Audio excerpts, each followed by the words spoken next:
good evening na. Wala nang good morning, good afternoon, good evening na. Good evening na agad. Kasi gabi na. So, may umorder agad nung dito. Yung kulay na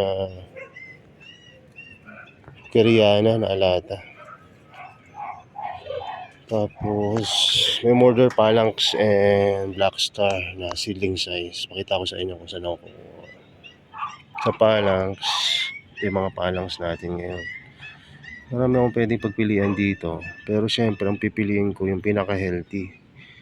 Gusto niya kasi malaki. Kaya lang kung malaki bibigay ko sa kanya, hindi ko alam kung matutuwa siya ng konti lang yung traps.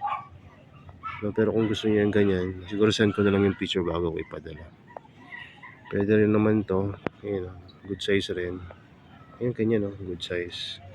Ito, konti lang yung drops eh. Ganyan ako pumili eh. Not unless okay lang sa kanila yung malalaki nga pero konti yung drops. Bakit sa tingin nyo ayaw ko ibigay yung konti yung drops? Kasi pag konti yung drops, malaki nga yung rhizome, konti naman. Ibig sabihin, konti yung rhizome. Although malalaki na talaga yan. So maghihintay pa sila bago mag-rosette yan. Kung ako kasi, mas gusto ko yung rosette kesa yung malaki na hindi naman kompleto yung pagka-rosette niya. Bakit hindi nagro-rosette na kompleto yan? Dahil sobrang init eh. Bago-bago yung panahon. Tignan nyo nga ito, nagkaroon na ng bulutong. Yung bulutong yan. Pag sobrang init, tapos, naulan na, tapos sumobra yung init. Ayun, pasa, tapos nainitan, natuyo. So, yung isa naman, order niya Black Star. Sabi niya, sana pili mo malaki ah. So, yung pinakamaganda pala. Sabi ko, sige, pili kita.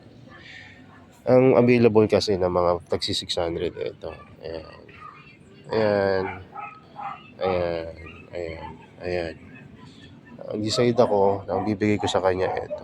Kasi bukod sa naka-upright na to, halos ka-size na rin niya to. Ito mag-upright na rin yan. Ito nga yung second option ko eh. Kasi mataba na rin yung rhizome na ito. Kaya lang hindi pa upright, baka hindi siya matuwa. Nagmamalaki ko pa naman na nag-upright tong Black Star. Pero ito yung maganda sa tingin niya, di ba? Maganda na to. Ibigay na natin ito mamaya sa kanya.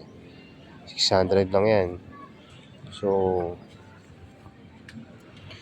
marami pa namang maganda. No? May nagtanong rin sa akin, sir, ano bang magandang yung lumalaki talaga? Lahat naman yan lumalaki.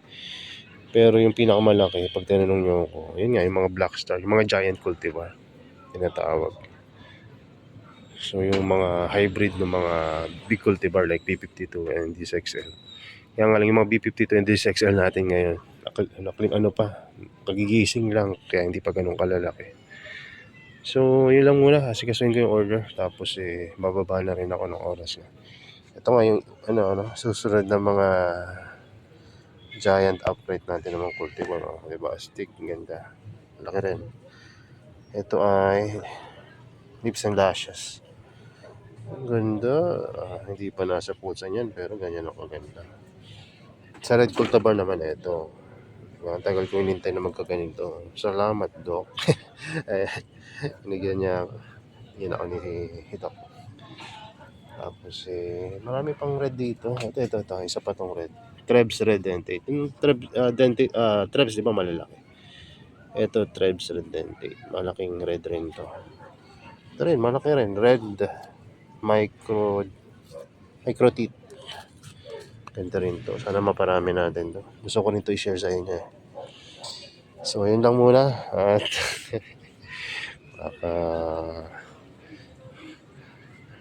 may pumunta na naman dito, no? Makakapag-out agad tayo. Yung iba na gustong pumunta, pwede kayong magpunta. Pero by schedule, ha? So, yun lang muna. God bless sa inyo. Bye-bye.